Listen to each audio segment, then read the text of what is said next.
جمعرات کو شام مغرب یعنی غروب آفتاب کے بعد سے جمعہ شروع ہو جاتا ہے. تو پہلی بات یہ عرض کرنی ہے کہ جمعے کا سب سے بہترین جو عمل ہے وہ درود شریف کا ورد ہے اور سورہ کہف کی تلاوت ہے. تو چونکہ یہ وقت شروع ہو چکا ہے تو اس لیے میں عرض کروں گا کہ تمامی حضرات درود شریف کا خاص خیال رکھیں. اللہ کے نبی صلی اللہ علیہ وسلم نے فرمایا کہ من صلی علیہ صلاۃ صلی اللہ علیہ عشرا. یہ خاص جمعے کے لیے خاص طور سے فضیلت ہے. جمعرات کی مغرب سے لے کر جمعے کی مغرب تک یہ 24 گھنٹے کا جو وقت ہے یہ درود شریف کے لیے بہت اہم ہے کہ جو میرے اوپر ایک بار درود بھیجے اللہ اس پر 10 بار درود بھیجے. اور اس کے بعد سورہ کہف کی تلاوت، یہ دو چیزیں جمعے کے خاص اعمال میں ہیں، تو اس لیے سب لوگ اس کا اہتمام کریں. سورتیں قرآن پاک کی دو طرح کی ہیں نزول کے اعتبار سے. میں ذرا سا ایک اہم چیز ہے، ذرا اصولی یہ آپ لوگ بھی سمجھ لیں تاکہ معلوم ہونا چاہیے. ہم لوگ سب سنتے ہیں پڑھتے ہیں سورت قرآن پڑھتے ہیں تو صورتوں پہ لکھا ہوتا ہے نا کہ مکیہ مدنیہ. تو یہ کیا مطلب ہوتا ہے؟ مکیہ کا مطلب مکے والی، مدنیہ کا مطلب مدینے والی. تو مکیہ کا مطلب یہ نہیں کہ وہ مکے میں اتری ہیں سب. مکیہ کا مطلب یہ ہوتا ہے جو ہجرت سے پہلے قرآن پاک کی آیات نازل ہوئی ہیں، اب چاہے وہ مکے میں ہو یا مکے کے اطراف اور دور دراز کہیں اور بھی ہوں. اس میں سفر بھی پیش آئے ہیں، طائف میں بھی آیات اتری ہیں، خود مکے کی خاص آبادی میں بھی اتری ہیں، اس سے ہٹ کر کے اور جگہوں پر بھی. تو ہجرت سے پہلے اور ہجرت کے بعد یہ دو طرح کی آیات ہیں. بعض مکی صورتوں میں مدنی صورتیں بھی موجود ہیں، آیات موجود ہیں، بعض مدنی صورتوں میں مکی آیات بھی موجود ہیں. تو یہ تھوڑا بہت تم ضرور آپ کو ملے گا. اور مدنی صورتیں وہ کہلاتی ہیں جو ہجرت کے بعد نازل ہوئی ہوں. دونوں میں مضمون کا فرق ہے ایک بنیادی طور پر. جو مکی صورتیں ہیں ان میں زیادہ تر احکام یا نظام سیاست کی بات نہیں کی گئی ہے. اس میں صرف بنیادی جو بات کی گئی ہے وہ ایمان کی بات کی گئی ہے، آخرت کی بات کی گئی ہے، نبی پر ایمان کی بات کی گئی ہے، دوبارہ زندہ کیے جانے پر اور حساب کتاب پر بات کی گئی ہے. سورہ اعراف یہ بھی انہی صورتوں میں آتی ہے. سورہ اعراف میں جو خاص مضمون یہاں پر بالکل شروع سے جو چل رہا ہے وہ یہ چل رہا ہے کہ بھئی اللہ نے جو قرآن پاک اتارا ہے وہ آپ کی ہدایت کے لیے ہے، اس لیے نہیں ہے کہ اس سے آپ کو کوئی تکلیف پہنچے، یہ آپ کے دل میں کوئی تنگی نہ ہو. اس کے بعد پھر ایک طویل قصہ حضرت آدم علیہ السلام اور حضرت حوا علیہ السلام اور شیطان اور جنت سے نکالے جانے کا پورا ایک تفصیلی واقعہ ہے، جس سے یہ سبق ملتا ہے بنیادی طور پر کہ حضرت آدم علیہ السلام سے غلطی ہوئی تو غلطی ہونا بری بات نہیں ہے. یاد رکھیے گا ہمیشہ انسان کو اللہ نے بنایا ہے تو غلطی وہ کرے گا. انسان، شیطان، رحمان، تین چیزیں ہوتی ہیں. انسان کا معاملہ یہ ہوتا ہے کہ اگر وہ غلطی کر لے تو غلطی کرنے کے بعد اگر وہ غلطی پر آ رہا تو یہ صفت انسان کی نہیں، یہ شیطان کی ہے. انسان کی صفت یہ ہے جو حضرت آدم علیہ السلام کے اس واقعے سے معلوم ہوتی ہے کہ آپ سے غلطی ہوئی ہے تو غلطی کا احساس ہو جانا چاہیے، اور جیسے ہی احساس ہو فوراً توبہ ہو جانی چاہیے. جیسے حضرت آدم علیہ السلام کی توبہ کا ذکر ہے، قال ربنا ظلمنا انفسنا وان لم تغفر لنا وترحمنا لنكونن من الخاسرین. بڑی رو رو کر کے گڑ گڑا کر کے دعا مانگی تھی کہ اللہ ہم نے اپنے پر ظلم کیا ہے، ہم سے غلطی ہوئی ہے، ہم ظالم ہیں، ہمیں معاف کر دے. اگر تو نے معاف نہ کیا، تو نے ہم پر رحم نہ کرا تو ہمارا تو کہیں کا ٹھکانہ نہ رہے گا، ہم تو گھاٹا اٹھانے والے ہوں گے. یہ جو انداز ہے یہ بتاتا کہ کس قدر غلطی کا احساس تھا. تو حضرت آدم علیہ السلام سے ہر انسان کا رشتہ ہے، جو ایک باپ سے اولاد کا ہوتا ہے وہی رشتہ ایک انسان کا حضرت آدم سے ہے. تو جو آدم سے غلطی ہوئی ہے، غلطی کے بعد جو احساس ہوا وہ اصل چیز ہے، وہ اصل چیز ہے. ایک واقعہ بڑا اچھا کیا کہتے ہیں روایات کے اندر ذکر ہے، میں بات آئیے تو ذکر کر دوں. حضرت موسیٰ علیہ السلام اور حضرت آدم علیہ السلام کا آپس میں جو ہے ایک مناقشہ کہہ لیجئے، مقابلہ کہہ لیجئے ہوا. حضرت موسیٰ نے کہا کہ آدم تم ہمارے باپ ہو اور تم نے غلطی کی اور تمہاری غلطی کی وجہ سے ہمیں جنت سے دنیا میں پھینک دیا گیا. حضرت آدم علیہ السلام نے کہا مجھے ایک ایسی بات پہ کیوں دوش دیتے ہو جو میرے اوپر میری پیدائش سے 50,000 سال پہلے اللہ نے لکھ دی تھی. یعنی وہ تو میری تقدیر کی بات تھی، مجھ سے غلطی ہونی تھی، تو میری اس بات پر نہ دیکھیے آپ، میں نے جو توبہ کی ہے اس کو دیکھیے آپ. اور پھر آگے راوی کہتے ہیں صحابی کہ اس طرح حضرت آدم جو ہے حضرت موسیٰ علیہ السلام پر غالب آ گئے. گویا کہ یہ سوال کا جواب اس طرح دیا گیا. تو اس سے بھی یہی سبق دیا گیا کہ اصل غلطی ہونا نہیں ہے، غلطی کے بعد شرمندگی کا ہونا ہے، ندامت کا ہونا. وہ اگر ہو گیا تو اس سے اچھی کوئی چیز نہیں، وہ نہیں ہے تو یہ نقصان ہے. یہ شیطان کا عمل ہے. اور شیطان نے یہی کہا ہے کہ جب شیطان نے اللہ سے مہلت مانگی تو اس نے کہا میں تیرے بندوں کو ہر طرح سے گمراہ کروں گا. اللہ نے اس کو مہلت بھی دی، لیکن صرف مہلت نہیں دی، یہ کہہ کر کے مہلت دی کہ لمن تبعک منہم لأملأن جہنم منکم اجمعین.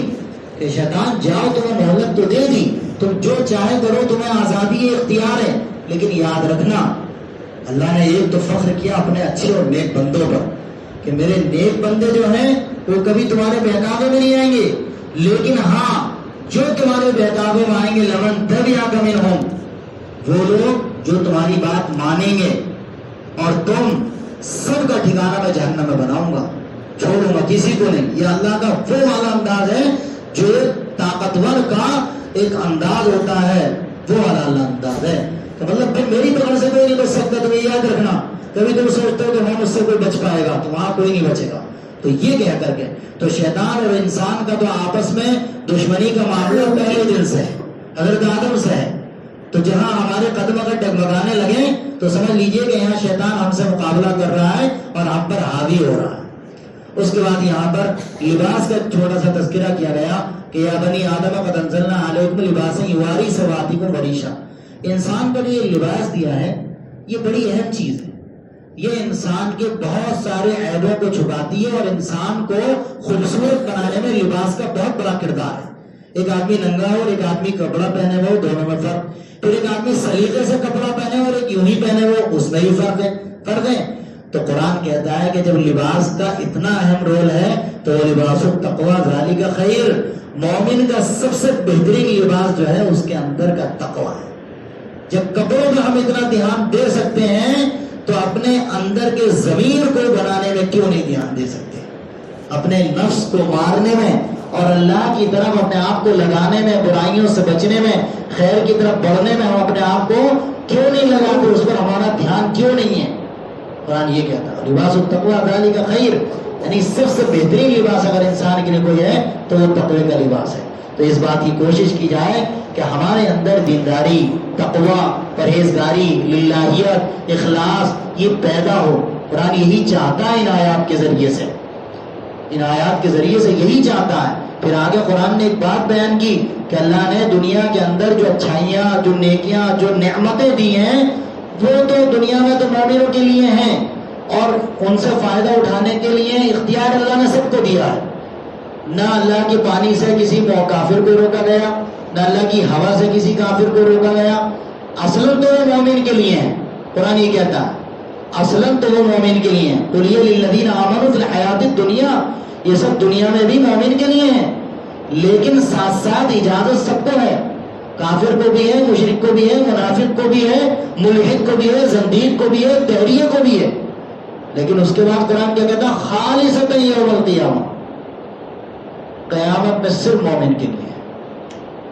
دنیا میں تو مومن کے توسط سے سب کو مل رہی ہے، ہر ایک اس سے فائدہ اٹھا رہا ہے، اللہ کی ہوا سے بھی، پانی سے بھی، آسمان سے بھی، سورج سے بھی، چاند سے بھی، زمین سے بھی. لیکن آخرت میں صرف مومن فائدہ اٹھائیں گے، باقی کوئی نہیں.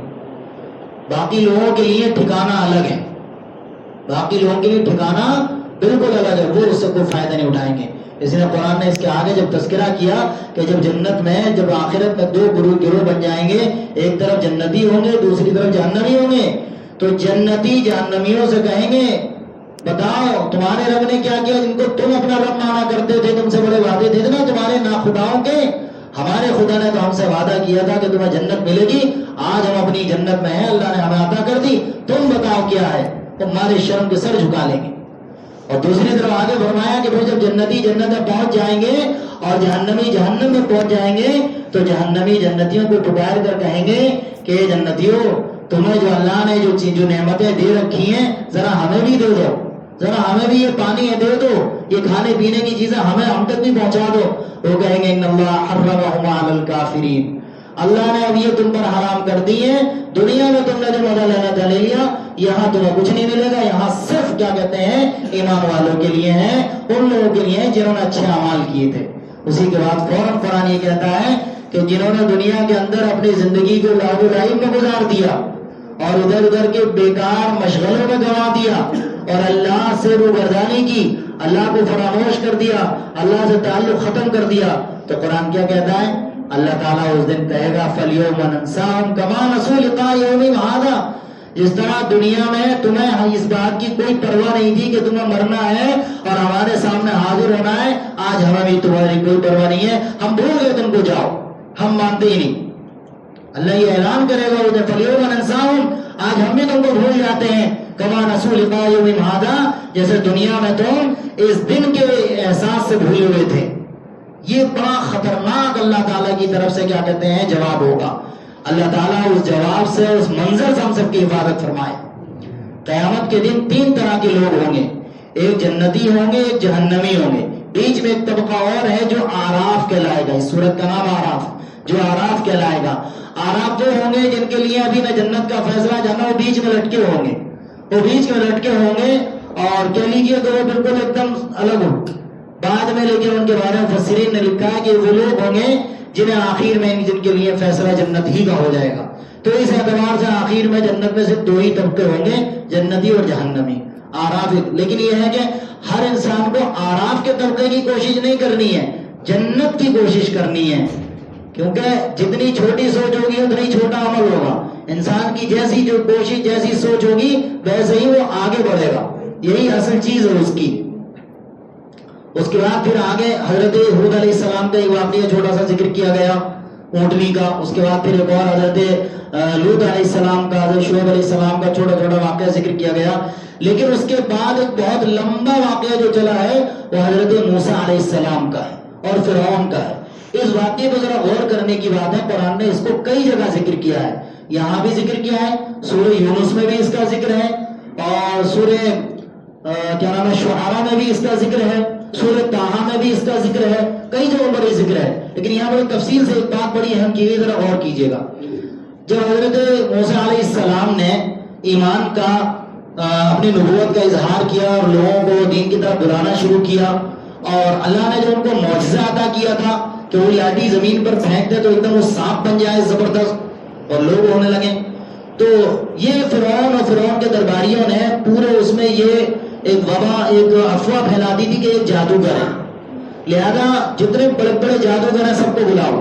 یہ سب وہ جادوگر تھے جو فرعون کے اشاروں پہ کام کیا کرتے تھے اور فرعون کی طرف سے جو انہیں اکرامیہ یا بدلہ یا جو کوئی نوازش ہوتی تھی فرعون کی طرف سے اس پر ہی گزر بسر کرتے تھے، اشاروں پہ چلا کرتے تھے. لیکن ذرا غور کیجیے اس واقعے کے اندر کہ جب جمع کیا گیا، بلایا گیا، سب آ گئے. جادوگروں نے فرعون سے کہا کہ اگر ہم موسیٰ کے سامنے جیت گئے تو ہمیں کیا ملے گا؟ کہا کہ تم ہمارے چیلے بن جاؤ گے، لمن المقربین، کہو کہ ہمارے قریبی بن جاؤ گے. مطلب کیا ہے؟ تم ہماری پناہ میں آ جاؤ گے، ہمارے چیلے چپاٹے یا ہمارے قریبی ہو جاؤ گے. مقابلہ ہوا. حضرت موسیٰ سے کہا ہم اپنا کرتب دکھائیں کہ تم دکھاؤ گے. موسیٰ نے کہا ٹھیک ہے پہلے تم ہی دکھاؤ دو اپنا کرتب. سب نے کسی نے کچھ بنایا، کسی نے کچھ بنایا اور سب کے سانپ چلنے لگے. آخر میں حضرت موسیٰ علیہ السلام کو اللہ تعالیٰ نے کہا وحینا الی موسیٰ ان القی عصاک، کہ موسیٰ کو ہم نے حکم دیا کہ موسیٰ اپنے ڈنڈے کو نیچے ڈال دو. فَإِذَا هِيَ تَلْقَفُ مَا يَأْفِكُونَ، جیسے وہ ڈنڈا بنا ڈالا وہ سانپ بنا اور بنتے جتنے سانپ ان کے رسیوں پہ ٹہل رہے تھے جادوگروں کے سب کو وہ کھا گیا اور نگل گیا. سب کا جادو ختم، دیکھتے رہ گئے. اب دیکھیے یہ جادوگر تھے، یہ فرعون کے لوگ تھے، یہ مشرک تھے، یہ کافر تھے، ان کے سامنے ابھی حق اس طرح سے واضح نہیں ہوا تھا.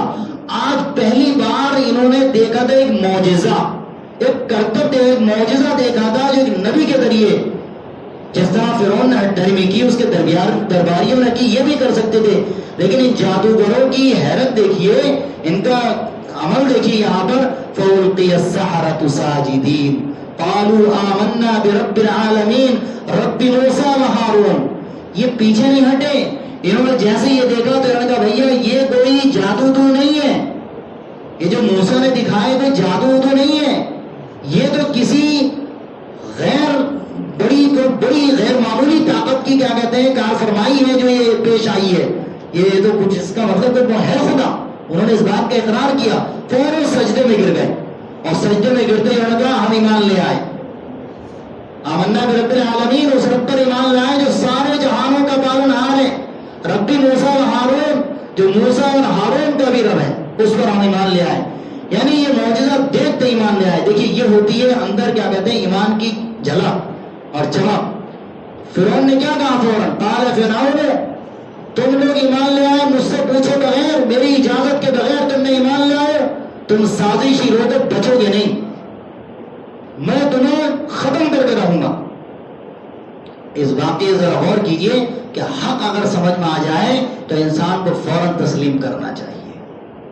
جو ایک طرف کیا کہتے ہیں حق کا مقابلہ کرنے کے لیے آئے تھے، جو ایک طرف حق کا مقابلہ کرنے کے لیے آئے تھے، اس کو مٹانے کے لیے آئے تھے، اور جن کا یہ دعویٰ تھا کہ ایک آن میں موسیٰ کے تمام معجزے اور کرتب جو ہے ایک دم ختم کر دیں گے، وہ چند لمحوں کے بعد سجدے میں گر پڑے اور ایمان قبول کیے بیٹھے ہیں.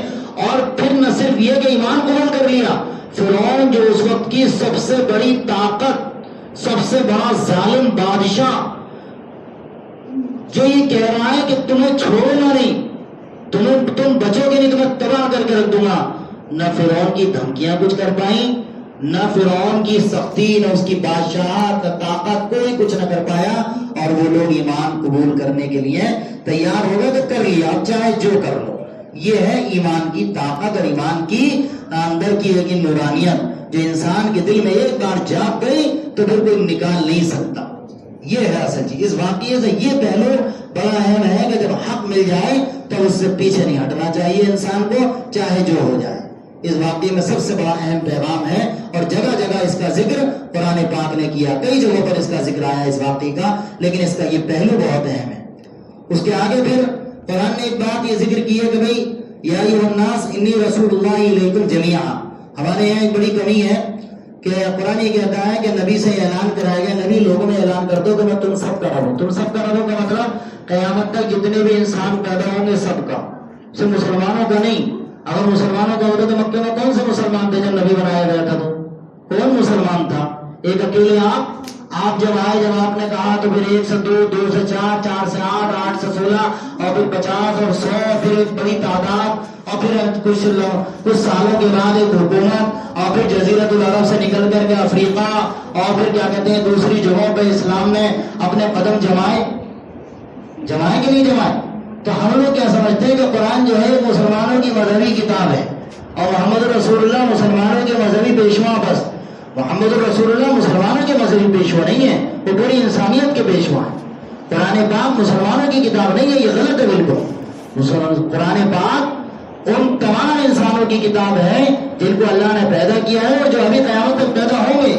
اور ذمہ داری ہماری ہے کہ یہ پیغام ان تک بھی پہنچے، انہیں بھی پتا چلے کہ بھئی ہمارا بھی پیغام یہی ہے، ہماری بھی ہدایت کی کتاب یہی ہے، ہمارے بھی مذہبی پیشوا محمد الرسول اللہ ہیں. اس میں ہماری غلطی ہے. دنیا کے سامنے یہ تعارف گیا ہی نہیں. چند لوگوں نے ذاتی طور پر یہ کام کیا ہے، اجتماعیت کا یہ کام نہیں ہوا ہے. تاریخ اس پہلو کو بار بار دہراتی ہے، اس کو فراموش نہیں کیا جا سکتا. اس کام پہ نہ جانے کیوں اتنی بے توجہی برتی گئی ہے. صرف چند ہی لوگ کیا کہتے ہیں اس طرح کے رہے جو ہر جگہ رہے جنہوں نے اس طرح کیا، لیکن اس کو ایک اجتماعی طور پر، ایک تحریکی طور پر یہ کام ہونے کا تھا کہ یہ کام امت کے ہر فرد تک پہنچنے کا تھا، اور یہ پیغام، یہ سوچ تاکہ لوگوں کو معلوم ہوتا.